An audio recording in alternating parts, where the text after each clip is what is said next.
오늘부터 이제 일곱 교회의 이야기를 시작합니다. 계시록에 이제 일부에서 다루는 일곱 개 이야기가 시작되는데, 교회에 대한 이야기고 성도에 대한 이야기입니다.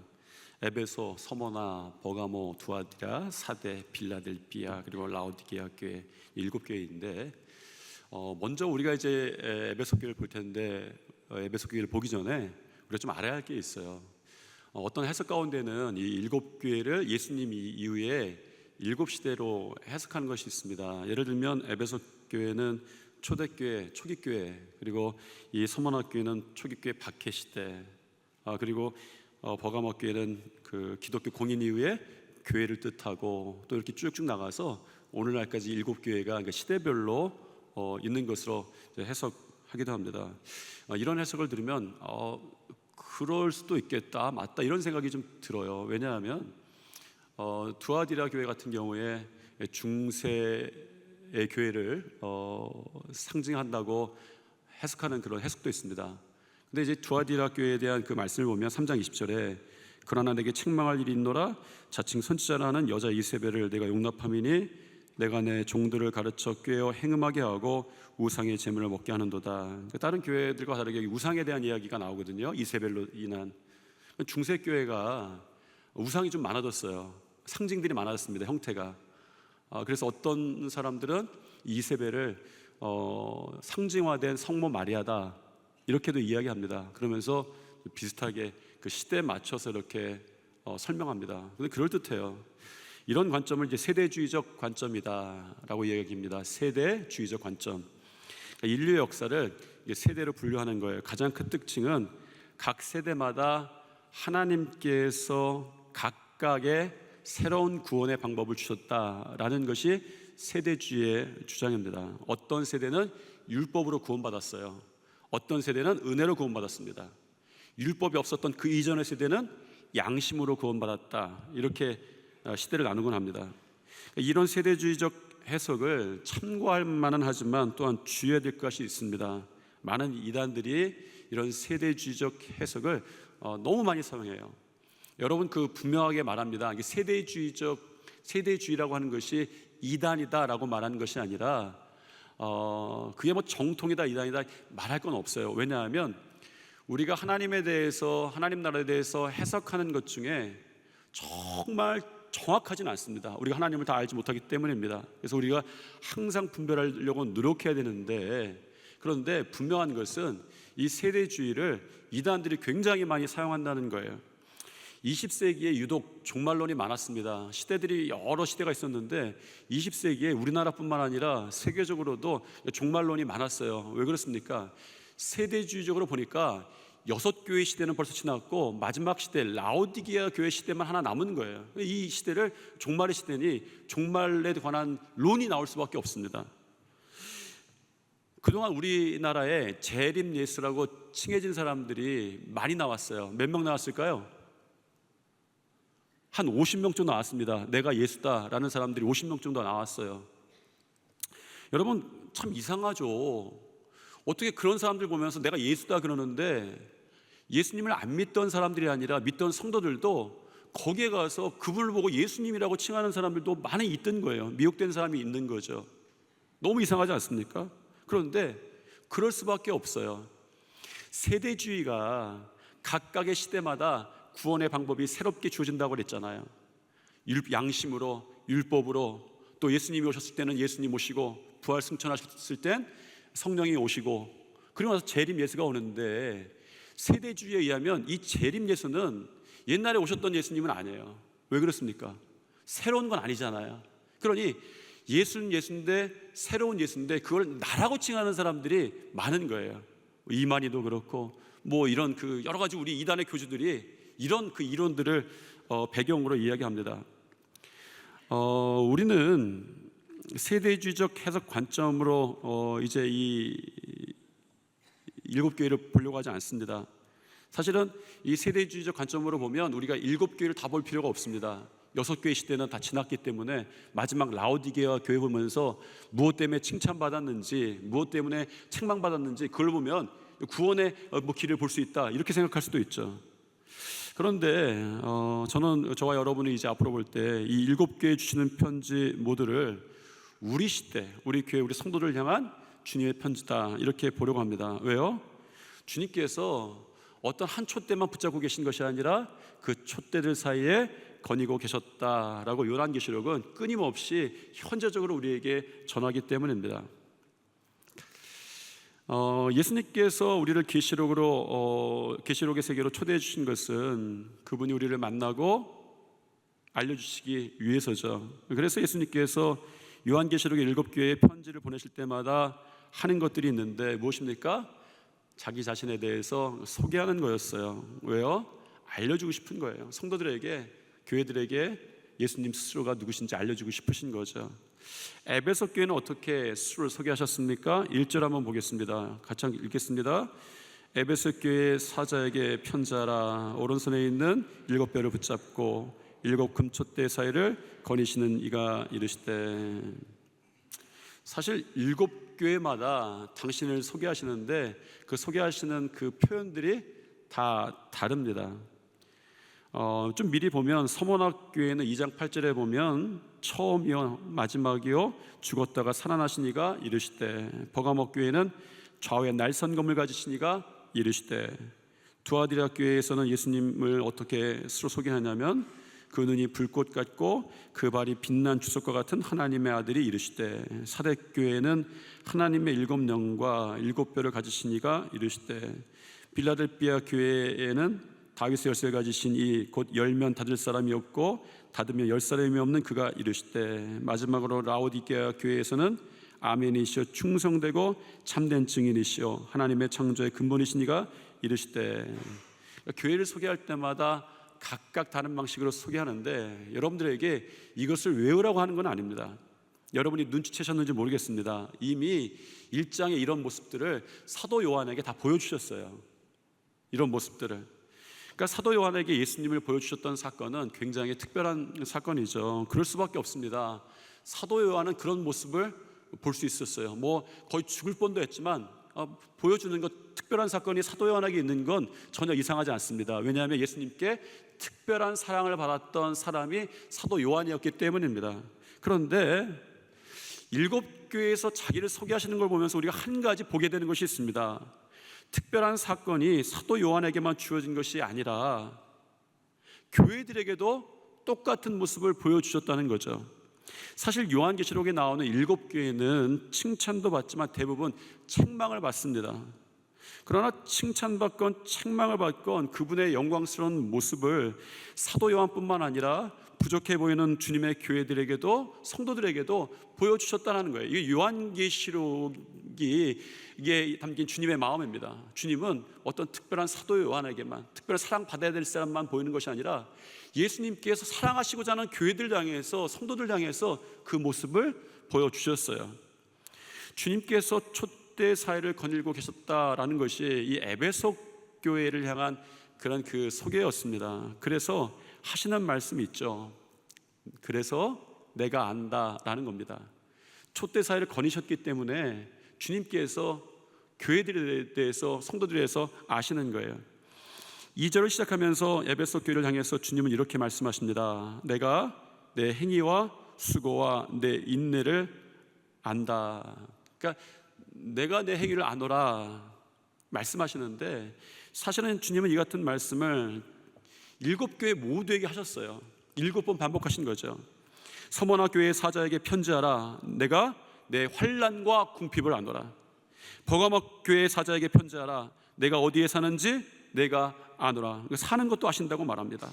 두아디라 교회 사자에게 편지하라. 내가 내 사업과 사랑과 믿음과 섬김과 인내를 아노라. 사대교회, 빌라델비아 교회, 라오디게아 교회를 향해서는 내가 내 행위를 아노라. 이렇게 계속 말씀하셨습니다. 예수님께서 다 보고 계시다, 다 알고 계시다. 그러니까 주님이 우리를 알고 계시다니까 너무 감사한 거죠. 왜냐하면 우리가 모든 것을 우리 주변에 알려주지 않습니다. 그런데 마음속에 있는 것까지, 혹시 숨겨진 상처나 아픔도 드러나지 않았는데, 남들은 모르는데 주님께서는 다 아시는 거예요. 왜? 촛대 사이를 거닐고 계셨기 때문입니다. 그러나 한편으로 예수님께서 다 보고 계시다, 알고 계시다는 것이 두려운 일이기도 합니다. 왜냐하면 아시기 때문에 심하게 책망받을 일도 주님이 아시는 거예요. 그런데 여기서 더 중요한 것은 내가 칭찬받고 있느냐 책망받고 있느냐가 아닙니다. 사실은 칭찬도 주님의 사랑이고 책망도 주님의 끊을 수 없는 사랑 때문에 나온 것이에요. 그 증거가 촛대 사이를 거니시면서 사랑하던 제자 사도 요한에게 보여주셨던 똑같은 모습을 교회들에게도 하나도 가감 없이 똑같이 보여주세요. 여러분, 그것은 분명한 사실입니다. 신앙의 위대한 선배들이 있죠. 예수님의 제자들도 있고 우리가 따라가지 못할 순교의 선배들도 있어요. 그런데 분명히 선포합니다. 그들에게 보여주셨던 예수님의 영광스러운 모습을 여러분도 똑같이 보게 되실 것입니다. 우리가 주님의 사랑 안에 거하는 것은 우리가 사랑받을 만한 우리의 모습이나 혹은 책망받을 모습, 이런 것들 때문이 아니라 온전히 그분의 사랑 때문에 그의 사랑 안에 거하는 것이죠. 예수님께서는 에베소 교회를 사랑하셨어요. 여러분, 이 사랑하셨다는 의미가 에베소 교회는 특별한 주제입니다. 사랑이라는 단어가 에베소 교회의 특별한 주제일 수밖에 없습니다. 너는 처음 사랑을 버렸다. 사랑이 에베소 교회 하시는 말씀이었어요. 그 이유가 있습니다. 여러분 듣게 되시면 왜 사랑이 여기 에베소 교회의 중심되는 말씀이었는지 알게 되실 것입니다. 중요한 것은 우리가 에베소 교회에 대해 보면서 7 촛대 중에 하나였다는 사실을 기억해야 합니다. 예수님께서 환상을 보여주시는데, 계시의 말씀을 보여주시는데, 교회들을 보여주시는데 왜 다른 것으로 보여주지 않고 기둥으로 보여줄 수 있잖아요. 교회가 기둥이다, 하나님 나라를 지탱하는 기둥이다 보여주실 수도 있고, 에베네셀의 돌 제단처럼도 보여주실 수도 있는데 왜 촛대로 보여주셨을까라는 거예요. 여러분, 여기서 한 가지 여러분들이 주의하셔야 할 것은 촛대가 초를 꽂아놓은 촛대는 아닙니다. 촛대라고 표현됐지만, 왜냐하면 여기서 말하는 개념적으로는 등잔대가 맞아요. 기름에 공급받아서 불이 켜지는 등잔대가 맞습니다. 여러분, 요한계시록의 촛대라고 하는 원어, 똑같은 단어가 사실은 구약 성경에 나오죠. 이게 촛대가 뭐냐 해석하기 위해서 우리가 촛대는 교회다라는 것이 아니라 왜 예수님께서 촛대로 교회의 모습을 보여주셨는가라는 것을 알기 위해서 말씀으로 돌아가야 되죠. 말씀이 이 촛대라는 똑같은 단어가 스가랴서에 나옵니다. 스가랴서 4장에 등잔대, 메노라라는 단어가 나오는데 동일한 단어예요. 그래서 우리가 스가랴서를 먼저 확인해야 합니다. 스가랴서 4장에 보면 스가랴 선지자가 여러 가지 환상을 보는데, 스가랴 4장에 나오는 환상은 이 등잔대 환상과 두 감람나무의 환상이에요. 순금 등대에 7 등잔이 있고 그 양옆에 감람나무가 있었는데, 이 감람나무에서 이 순금 등대로 계속 기름이 공급되는 거예요. 그래서 이 불이 꺼지지 않습니다. 그러니까 감람나무에서 계속 기름이 공급돼서 불이 꺼지지 않아요. 스가랴가 이 환상을 보고 나서 도무지 모르겠는 거예요. 무슨 말씀하시려고 이런 환상을 보여주시지? 그래서 이 천사에게 말씀해 보니까 천사를 통해서 물은 것으로 되어 있습니다. 천사에게 묻습니다. 내 주여, 이것이 무엇입니까? 그랬더니 천사가 스가랴 선지자에게 내가 이것이 무엇인지 모르느냐? 예, 모르겠습니다 라고 말하니까 이 불이 꺼지지 않는 장면에 대해서 설명해 주시는데, 스가랴 4장 6절 말씀 같이 한번 읽어보겠습니다. 이는 힘으로 되지 아니하며 능력으로 되지 아니하고 오직 나의 영으로 되느니라. 등잔대에 촛불이 꺼지지 않는 것은 힘으로 되지 아니하고 능력으로 되지 아니하고 오직 하나님의 영으로 된다라는 것을 보여주시기 위해서, 말씀하시기 위해서 이 환상을 보여주셨어요. 여러분, 이 땅의 교회들을 왜 촛대, 등잔대 환상으로 보여주셨는가? 아주 본질적으로 우리 예수님께서는 우리를 향해서, 교회를 향해서, 성도를 향해서 이렇게 말씀하시죠. 너희는 세상의 빛이다 말씀하십니다. 그러나 중요한 것이 있어요. 그 등잔에 불이 꺼지지 않는 이유입니다. 이는 힘으로 되지 아니하고 능력으로 되지 아니하고 오직 나의 영으로 된다는 거예요. 여러분, 그것이 성령입니다. 그래서 7 교회에 대한 편지 마지막마다 예수님께서 하시는 말씀이 있어요. 귀 있는 자는 성령이 하시는 말을 들을지어다 이렇게 말합니다. 이렇게 말해요. 여러분, 이 7절 전반부에 다시 한번 읽어보면 이렇습니다. 귀 있는 자는 성령이 교회들에게 하시는 말씀을 들을지어다. 우리가 일곱 교회에 대해서 볼 텐데 일곱 교회들을 보면서 일곱 교회들 통해서 말씀하시는 교훈은 이거야, 이렇게 하면 돼 라는 것이 아니라 성령이 도와주시면 이 일곱 교회의 존재나 우리의 존재가 성립하지 않는다는 거예요. 세워지지 않는다는 거예요. 여러분, 그래야 우리의 불이 꺼지지 않는다는 것입니다. 우리는 멋있는 그리스도인이 될 수 있습니다. 등잔대, 황금 등잔대처럼 될 수 있어요. 존경받는 그리스도인이 될 수 있습니다. 그래도 그 등잔대에 불이 계속 커지는 것은 하나님의 영으로만 될 수 있다는 거예요. 나의 능력으로도 안 되고 다른 것들로 안 됩니다. 나의 힘으로도 되지 않고 오직 하나님의 영으로, 성령으로만 된다는 거예요. 그래서 우리가 이 일곱 교회를 보면서 계속 질문해야 되는 것이 있습니다. 우리 안에 성령이 있는가라는 질문이죠. 우리에게 성령의 불이 임하기를 소망합니다. 우리 교회가 불이 꺼지지 않는 촛대가 되게 도와주시옵소서 라는 거죠. 우리 교회를 금촛대로 꾸미는 건 우리가 할 수 있어요. 그런데 계속 불이 타고 오르게 하는 것은 성령의 하나님의 영으로만 된다라는 것이죠.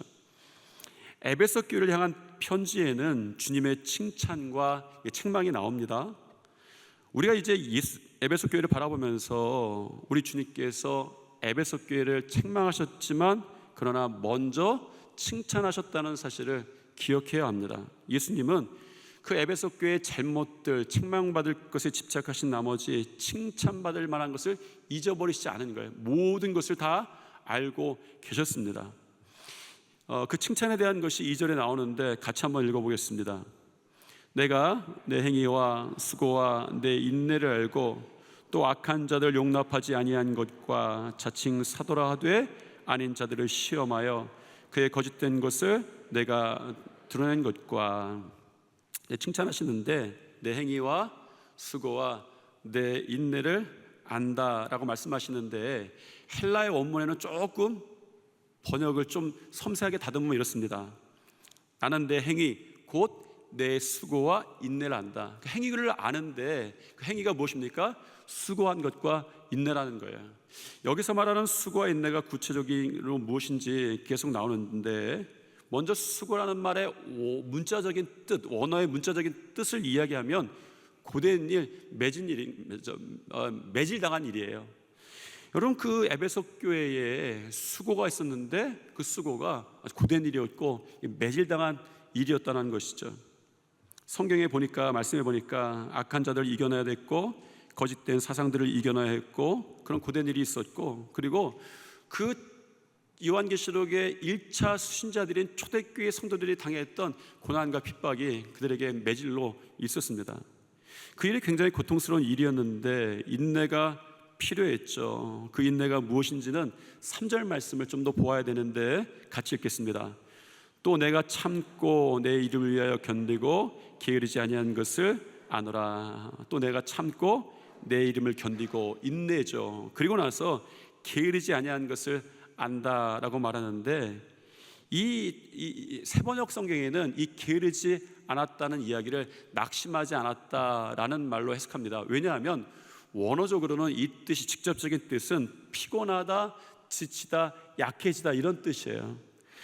그러니까 2절 3절을 문자적으로 바꿔보면 너희들이 수고하였는데, 고된 일을 하였는데, 매질을 당하였는데 약해지지 않았고 피곤하지 않았고 지치지 않았다라고 칭찬하시는 거예요. 이것이 주님의 칭찬이었습니다. 저는 수고하였는데 우리 가운데 약해지는 것을 많이 봅니다. 우리의 수고의 가장 큰 약점이 뭐예요? 약해지는 거예요. 지치는 거예요. 피곤한 거예요. 왜? 수고하니까, 고된 일을 당하니까, 매질을 당하니까 당연히 지치고 피곤하고 그 낙심이 되는 거죠. 혹시 여러분 교사로 수고하시는데 약해지지 않았습니까? 혹시 속장으로 봉사하는데 지치지 않았습니까? 혹시 그리스도의 믿음으로 수고하였는데 여러분 피곤하지 않습니까? 보이지 않게 헌신하던 그것을 이제는 그만하고 싶다라는 마음이 들 때가 있지 않습니까?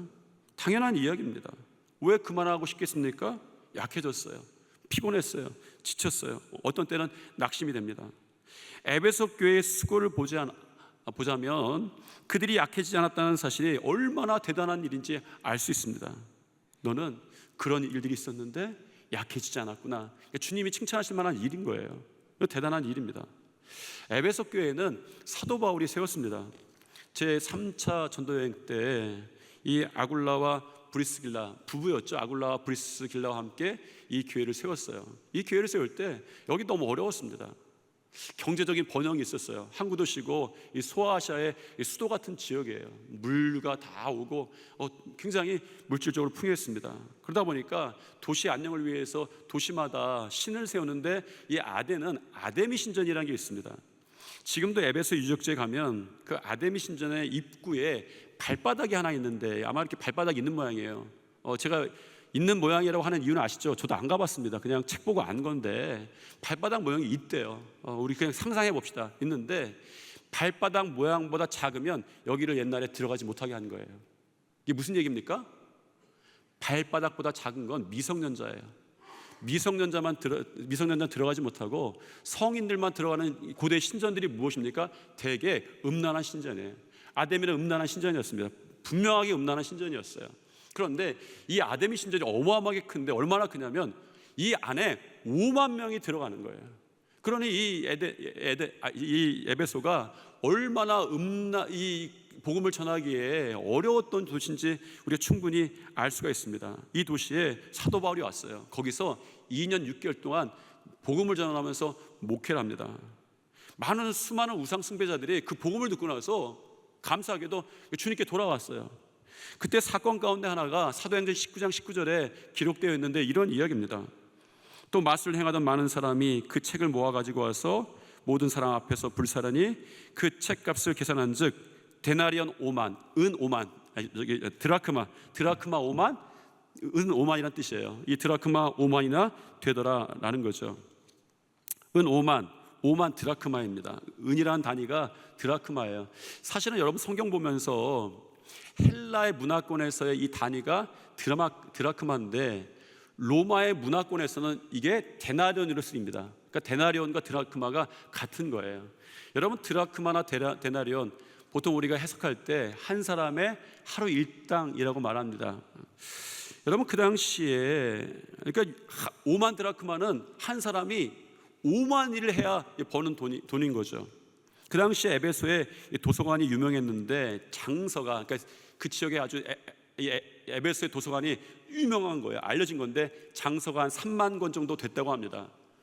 그러니 거기에 뭐 사상책도 있고 뭐 철학책도 있고 여러 가지 책이 있을 텐데 여러분 그 당시에 그 에베소 사람들이 가지고 있던 마술에 관한 책은 그렇게 많이 있지는 않았을 거예요. 제가 그냥 짐작으로 한 500권 정도 됐겠지 이런 생각합니다. 그러니까 500권이 5만 드라크마면 하루 일당으로 따져서 10만 원으로 계산하면 한 권에 한 1,000만 원 정도 되는 거예요. 정말 귀한 책들이죠.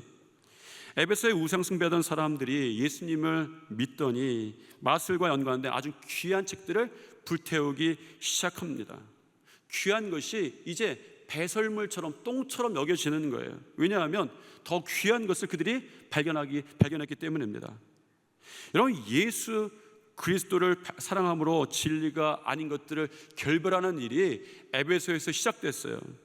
그것이 그들의 처음 사랑이라면 처음 사랑일 수 있겠습니다. 추적해 보니까 처음 사랑은 그렇게 시작됐어요. 예수님을 만났더니 이전에 귀하게 여겼던 것들이 더 이상 예수님보다 귀하지 않는 거예요. 그래서 그런 것들을 배설물로 여기면서 그 에베소에서 그 귀한 5만 드라크마 정도 되는 그 책들을 막 불태우는 장엄한 일이 벌어진 겁니다. 한 권이라도 기념으로라도 그냥 그걸 믿지는 않지만 가질 만도 한데 그냥 그것들을 다 배설물처럼 여기고 다 태워버렸어요. 그 이후에 에베소의 그리스도인들에게 끊임없는 고난과 환난이 있었습니다. 사실 에베소는 이 고난과 환난의 증거가 많이 담긴 지역이에요. 사도 바울이 복음을 전했고 그 뒤를 이어서 아들과도 같았던 디모데가 이 에베소 교회를 이제 목회를 합니다. 그런데 이 디모데가 어느 날 아데미 우상 숭배 축제가 벌어지는 곳 가서 말씀을 전해요.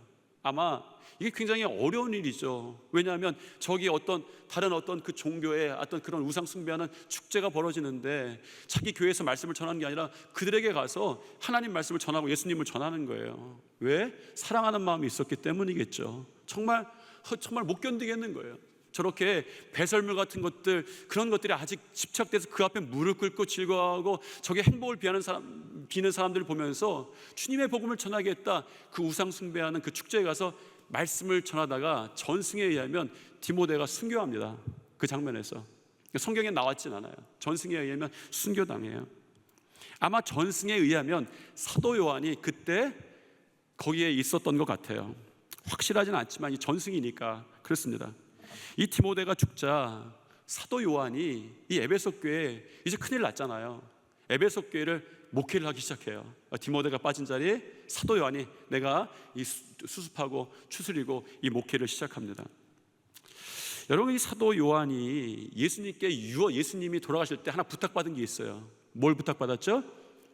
내 어머니, 그 예수님의 어머니를 좀 잘 살펴달라는 이 부탁을 받습니다. 그래서 이 사도 요한이 AD 한 60년경에 예수님의 어머니를 여기 모시고 온 것 같아요. 마리아를 좀 모시고 온 것 같습니다. 여러분, 431년에 에베소에서 기독교 공의회 종교회의가 열리는데 그 회의록에 보면 사도 요한이 예수님의 어머니를 위해서 에베소에 집을 하나 줘줬다라는 기록이 하나 나옵니다. 여러분, 이 사도 바울의 선교를 도왔던 누가가 있어요. 누가도 전승에 의하면 순교했습니다. 순교했는데 그 시신을 수습해서 가지고 와서 장사했던 것이 사도 요한이고 이 에베소에 장사했어요. 그러니까 순교자의 이런 이 근거지가 됐고 굉장히 아시아의 중요한 복음의 이 허브가 됐습니다. 그러니까 다른 지역 어떤 교회들보다도 사도 요한이 에베소 교회에 대한 애정이 있었던 것은 정말 짐작할 수 있습니다. 예수님이 에베소 교회를 칭찬하셨을 때에 사도 요한이 감격했을 것 같아요. 내가 목회하던 교회, 내가 말씀을 전하던 교회, 순교자가 피가 흘리던 교회, 이런 교회에 주님이 칭찬하신 거예요. 내가 내 모든 행위를 하는데 내 수고와 인내를 한다, 이렇게 말씀하신 거죠. 누군가 다 안다는 말이 얼마나 위로가 되는지 모르겠습니다. 감춰놨던 눈물이 터뜨려지는 계기가 되는 것 같아요. 여러분도 그럴 수 있죠. 여러분의 수고가 심한 고난일 수도 있고 매질일 수도 있고 그 안에 아무도 알아주는 어떤 어려움들이 있을지도 모르겠어요. 그런데 저도 잘 모릅니다. 여러분이 다 드러내지 못하지만, 그런데 주님께서 여러분의 인생 가운데 계속 움직이고 계시는데 다 알고 계시는 거예요. 그러면서 여러분에게 말씀하십니다. 내가 다 한다 말씀하셨을 때 사도 요한은 그때 이 말씀을 들으면서 눈물을 흘렸을 것 같아요. 그런데 슬프게도 주님께서는 에베소 교회가 그 모든 수고를 하는 가운데서 무섭게 책망하세요. 이유는 처음 사랑을 잃어버렸다라는 것이었습니다. 4절 한번 같이 읽겠습니다. 그러나 너를 책망할 것이 있나니 너의 처음 사랑을 버렸느니라. 문제는 이 한 가지 책망이 모든 칭찬보다 더 중요하다는 사실입니다. 우리가 읽는 말씀 가운데 예수님이 이렇게 5절에서 말씀하시는데 5절 말씀 같이 한번 보겠습니다. 그러므로 어디서 떨어졌는지를 생각하고 회개하여 처음 행위를 가져라. 만일 그렇지 아니하고 회개하지 아니하면 내가 네게 가서 내 촛대를 그 자리에서 옮기리라. 5절에 그러므로 어디서 떨어졌는지 생각하라 말씀하시는데 이 말을 문자적으로 번역하면 떨어졌다는 말은 타락했다는 말입니다. 내가 타락했는데 어디서부터 타락했는지 다시 한번 생각하여 보고 회개하고 처음 행위를 다시 회복하라라는 거예요. 처음 행위를 가지라 말씀하시는 거죠. 그렇지 않으면 촛대를 옮기겠다, 너무 무서운 말씀을 하세요. 처음 사랑을 잃어버린 것에 대해서 예수님이 타락했다, 떨어졌다라고 말씀하십니다. 이것은 굉장히 충격이었을 거예요. 왜냐하면 타락은 원래 에베소의 상징이었습니다. 오늘 우리에게도 무서운 말씀이죠. 인내와 수고와 열심이 있어도 사랑을 잃어버리면 주님께서 그 교회를 향해서, 성도를 향해서 타락한 교회다라고 말씀하시는 거예요. 우리는 가끔 열심히 있을 때 안심합니다. 내가 주를 향한 열심이 있습니다. 내가 주님의 일에 대한 열심이 있습니다. 그런데 에베소 교회는 열심도 있고 수고도 있고 헌신도 있고 눈물도 있었던 것 같아요. 이게 없었던 게 아닙니다. 그런데 처음 사랑을 잃어버렸어요. 예수님이 준엄하게 경고하십니다. 내가 타락하였다라고 말씀하시는 거예요. 이게 초대교회만 있었던 말이 아니라 오늘 이 시대를 향한 하나 주님의 말씀이다, 이런 생각이 좀 들었습니다. 에베소 교회가 처음 사랑을 잃어버렸는데 왜 그 처음 사랑을 잃어버렸는가? 아마도 에베소 교회가 잘못된 생각과 이런 그 믿음을 가진 사람들과 싸우느라고 그런 것 같아요. 오늘 말씀에도 그런 말씀이 나오고, 사실은 전승 가운데도 초대 에베소 교회에 잘못된 이단들과 잘못된 믿음을 가진 사람들과 선생들과 악한 것들과 싸우기 시작했어요. 참 이상하죠. 그런 것들 싸우는 것은 너무나 당연합니다. 왜? 예수님이 나도 니골라당을 미워하노라, 이렇게 말씀하세요. 그런 생각 중에, 싸움 중에, 이 싸움 중에 니골라당이 있었던 거예요. 이 6절에 보니까 아주 니골라당이 대표적으로 하나 나오는데 이런 말이 있습니다. 오직 내게 이것이 있으니 내가 니골라당의 행위를 미워하노라. 나도 이것을 미워하노라. 사도행전 6장에 보면 사도들이 일이 많아졌어요. 그랬더니 일을 좀 나눌 사람들을 뽑습니다. 그걸 7집사죠. 7집사를 뽑는 이야기가 나오는데 그 중에 유대교에 입교했던 안디옥 사람 니골라가 그 명단에 하나 있습니다. 그러니까 요한계시록에 나오는 니골라 당이라고 하는 것과 이 사도행전에 나오는 니골라가 같은 사람이다, 성경은 이야기하지 않지만 이 요한계시록에 나오는 니골라와 이 사도행전에 나온 니골라가 같은 사람일 것이다, 계속 우리가 그렇게 해석해 왔습니다. 니골라라는 사람이, 그런 전제를 가지고 풀어보면 니골라라는 사람이 집사가 되었으니 얼마나 영향력이 있었겠습니까? 그런데 그가 오염되고 변질된 거예요. 여러분, 우리 안에 오염되고 변질된 건 밖에서 생긴 게 아닙니다. 우리 안에 처음에 예수님의 처음 사랑이 있었고 잘 믿었는데 어느 순간에 예수님은 없어지고 니골라 당만 남는 거예요.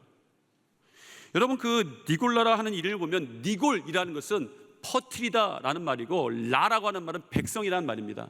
백성에게 퍼뜨리는 거예요. 예수님을 퍼뜨리는 사람이 아니라 잘못된 사상을 퍼뜨리는 사람이 돼버린 거죠. 사도행전 20장 29절에 보면 사나운 일이라고 칭해지는 부류가 있는데 그것이 니골라당이다 라고 우리가 생각합니다. 해석해냅니다. 그러니 이 니골라당은 굉장히 셌던 것 같아요. 사나웠던 것 같아요. 잘못된 사상과 믿음을 가지고 있는데 이런 사람들과 싸우려고 보니까 에베소 사람들이 어떻게 되겠습니까? 싸나워져야 되죠. 격해져야 되죠. 강해져야 되죠. 억세져야 되죠. 이랬던 것 같은 짐작이 좀 듭니다. 여러분, 옳고 그른 것을 분별하는 것은 잘못된 것은 아닙니다. 다시 말씀을 되돌려보면 예수님도 니골라당이 하는 행위를 미워한 것을 칭찬은 하셨어요.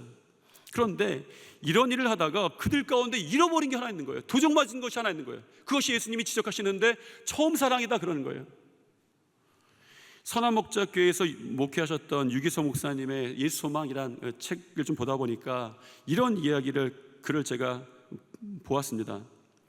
부산에서 목회하셨던 것 같아요. 부산에서 어떤 교회 목회하실 때에 노숙자들이 그 교회에 많이 왔나 봐요. 아마 그 교회 로비에서 노숙자들에게 밥을 주고 뭐 이랬던 것하고, 그리고 로비를 개방해서 노숙자들이 거기 그냥 머무르고 그랬던 것 같습니다. 그런데 어느 날 아침에 교회를 가봤더니 출근했더니 사무실에 문이 열려 있고 책상이 다 열려 있고 캐비넷이 열려 있고 교회 비품들 이 프린터 이런 것들이 다 사라져 버린 거예요. 그런 마음이 들었대요. 하나님께, 하나님, 잘하느라고 애썼는데 왜 이런 일이 일어납니까? 원망하는 마음이 시작되고 된 거죠. 그러면서 당연히 노숙자를 바라보는 시선이 달라졌다고 합니다. 그런데 그런 와중에 불현듯 하나님께서 그 마음속에 이런 말씀을 주시더래요. 진짜 도둑은 내 마음속에 들어갔다라는 것입니다. 교회 부품들 다 가지고 가는 것, 그런 것도 도둑이 있죠. 그런데 그보다 비교할 수 없는 무서운 도둑이 교회 담임 목사인 그 마음속에 들어와 있다는 거예요. 사랑을 도둑질해 갔다는 것입니다. 정작 잃은 것은 비품이 아니라 프린터가 아니라 사랑을 도둑맞은 거예요. 저도 마찬가지입니다. 제가 제일 그렇겠죠. 이 교회도 어쩌면 그런 기로에 설 수 있겠다 생각했습니다. 우리 교회 열심히 있어요. 저도 와서 열심히 일했습니다. 하나님의 일을 하기 위해서 열심히 했어요. 좋은 것을 찾기 위해서, 옳은 것을 찾기 위해서 분별해왔습니다. 이것은 칭찬받을 만한 일은 분명합니다. 그런데 내 안에 칭찬받을 만한 일도 있지만 우리 안에 촛대를 잃어버릴 만한 일들도 어쩌면 시작될 수도 있다, 이런 생각이 들었습니다. 그것은 처음 사랑을 잃어버리는 거예요. 어쩌면 우리가 지난 몇 달을 살펴봐도 열심히 했습니다. 여러 가지 옳은 일을 하려고, 좋은 일을 하려고 많이 노력했습니다. 그런데 그런 괴로움이 들었어요. 옳은 일을 하고 그 옳은 일이 있지만 우리 가운데 예수님을 사랑한 처음 사랑이 있었던가라는 생각이 좀 들었습니다. 대부분 내 안에 무엇이라도 미움이 가득 차면 본질적으로 예수님에 대한 사랑이 자리가 없음을 봅니다. 여러분, 사실 에베소 교회 옳은 것을 위해 싸웠어요. 좋은 것을 위해 싸웠습니다. 그 니골라나와 싸우면서 미움이 들었겠죠. 싸움에 강함이 들었겠죠. 그러다가 그 마음속에 한 가지를 도적맞았어요. 그렇게 하고 영적인 분별을 하고 이런 것이 나쁜 건 아닌데 그런 것에 열중하다 보니까 예수님이 발견하신 게 있어요. 다니다 보니까 처음 그렇게 사랑했던 에베소 교회에 처음 사랑이 없는 거예요. 그리고 그 처음 사랑에 대한 이 사랑 자체를 잃어버렸다는 사실을 깨닫지 못하고 있었던 거죠. 우리에게 그런 질문을 하는 겁니다. 어떤 일에 열심히 있습니까? 여러분, 어떤 일에 수고하십니까? 그러면 이제 가장 중요한 질문이 우리 가운데 남아있는 거죠. 처음처럼 주님을 사랑하고 계십니까? 라는 거예요.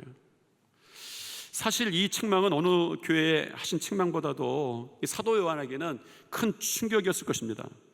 기록에 의하면 사도 요한은 입만 열면 사랑하라고 했던 사람인 거예요. 제자였던 거예요. 왜? 여러분, 우리 성경에도 사도 요한이 썼던 글을 보면 대부분 다 사랑이 주제입니다. 사랑. 하나님은 사랑이시고 그 사랑에 대한 이야기를 하는 거예요. 그래서 별명이 사도 요한은 사랑의 사도입니다. 에베소 교회는 사랑의 사도였던 사도 요한이 직접 목회를 했던 교회였어요. 그런데 예수님께서 그러한 교회를 대하여서 사랑이 없다고 말씀하시니 그 말씀이 사도 요한에게 얼마나 충격이었겠어요. 그러나 저는 오히려 사도 요한보다 우리 주님께서 에베소 교회가 처음 사랑을 잃어버렸다는 것 때문에 더 마음이 아프셨을 것 같아요. 여러분, 사랑하는 사람 사이에서 사랑하는 사람 관계가 있는데 이제 당신은 더 이상 나를 처음처럼 사랑하지 않아 라고 말을 한다는 것 자체가, 꺼낸다는 자체가 얼마나 괴로움이겠습니까? 주님께서 교회의 남편으로서 사랑하는 교회를 똑바로 쳐다보시면서 내가 나를 향한 처음 사랑을 잃어버렸다 말씀하시는 것이 얼마나 괴로우셨겠습니까? 주님께서 사랑하시는 여러분들 바라보면서 내가 나에 대한 처음 사랑을 잃어버렸다 말씀하시는 것이 어떻게 사랑하시는 사람들 사이에 쉬운 일이었겠습니까? 그러나 이 지점에서 제가 여러분에게 드리고 싶은 말이 있습니다. 너를 책망할 것이 있는데 너의 처음 사랑을 잃어버렸다. 예수님 자신이 그 점을 찾아내셨다는 거예요. 저는 여러분에게 이 사실이 어떻게 느껴졌는지 모르겠습니다. 저는 여기서 처음 사랑을 버렸다 그 사실을 발견해 주신 분이 우리 주님이었다는 사실이 말씀을 묵상하면서 눈물이 났어요. 혹시 내가 우리 주님을 이제 그만 사랑하려고 할 때, 혹은 우리 주님을 이전보다 덜 사랑하려고 할 때 우리 주님께서 나를 발견해 주신다는 사실이 얼마나 복된 일인가, 이런 생각이 들었습니다. 여러분이 주님께 발견되기를 소망합니다. 어쩌면 우리의 사랑 없음이 주님 앞에서 낱낱이 드러나기를 소망합니다. 나의 거짓 가면 속에 있는 나의 사랑 없음을 주님께서 발견하여 주셨으면 좋겠다라는 것이죠. 그때 예수님께서 우리에게 기름으로 공급해 주시면서 이렇게 권고하시면서 말씀하실 것입니다. 그러므로 어디서 사랑을 잃어버렸는지 생각하고 회개하고 처음 행위를 가져라 라는 것이죠. 이렇게 말씀하시면서 우리에게 한 가지 축복을 약속하시는데 7절 말씀입니다. 같이 읽겠습니다. 귀 있는 자는 성령이 교회들에게 하시는 말씀을 들을지어다. 이기는 그에게는 내가 하나님의 낙원에 있는 생명나무의 열매를 주어 먹게 하리라 라는 거예요. 처음 사랑을 회복하는 자들에게는 하나님의 낙원에 있는 생명나무 열매를 주실 터인데 너희가 먹게 되리라. 처음 사랑을 가지는 것을 이기는 것이라고 말씀하셨습니다. 어쩌면 쉬운 여정은 아닌 것 같습니다. 그런데 처음 사랑을 회복하기 위해 여정을 떠나는 그 교회를 향해서 부탁하시면서 말씀하시는 거예요. 처음 사랑을 회복하는 자들에게는 하나님의 낙원에 있는 생명나무 열매를 주실 터인데 너희가 먹게 되리라. 여러분 가운데에서 예수님을 향한 처음 사랑이 회복되고 예수님의 사랑이 여러분 가운데 회복되며 여러분 가운데 사랑의 나눔이 회복되기를 소망합니다. 그래서 오늘 말씀처럼 하늘에 있는 낙원의 생명나무 열매를 주실 터인데 그것을 먹게 되는 약속을 여러분들이 받으시게 되기를 축원합니다. 우리 교회가 성도가 처음 사랑으로 이 시대에 쓰임받는 세워지는 사용되는 교회가 될 줄 믿습니다. 우리 주변 분들과 한번 이렇게 인사하겠습니다. 처음 사랑을 회복합시다.